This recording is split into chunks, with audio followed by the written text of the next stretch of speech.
So a great shoegaze production tip, or just guitar recording tip in general, is that when using a harsh clipping drive, like a Rat's distortion or a Big Muff fuzz, for example, what you want to do is set the preamp, your preamp slash interface, or you might have it combined, you might not. It might be two separate units, but you want to make sure that at full volume that it never goes into the red, as you can see there. That channel 1, input 1, it never goes into the red, and that is because the compressor. So you want that down really low there, look.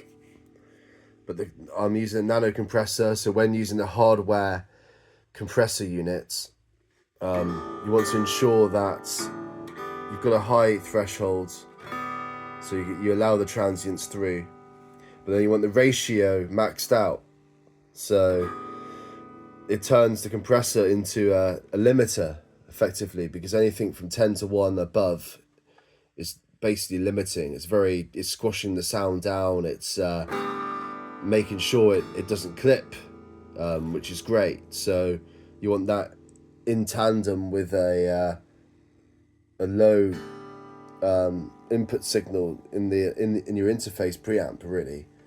So then you don't get the horrible digital clipping. And what this ratio, this limiting, ensures is that when you recorded your parts, you look at the playback, and you can see here, look. So I've got the two channels that I recorded with those settings are here, look, and I named them limiter, distortion.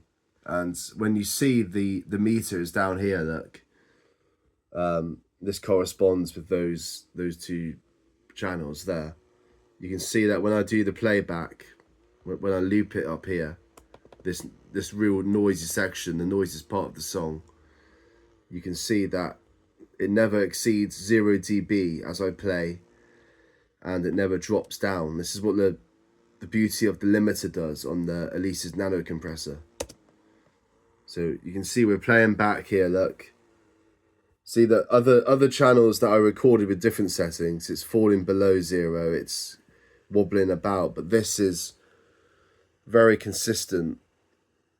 I mean, that's because I just stopped playing at that moment, but you can see here, look, very consistent during the real noisy strumming part.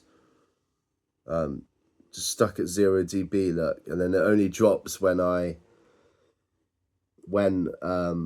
stop playing, basically. This is when it drops. So I just basically stop and I let the decay, I let the distortion decay there. So yeah, that's what limiting does. It really stops you from getting into the red and stops you from falling below as well.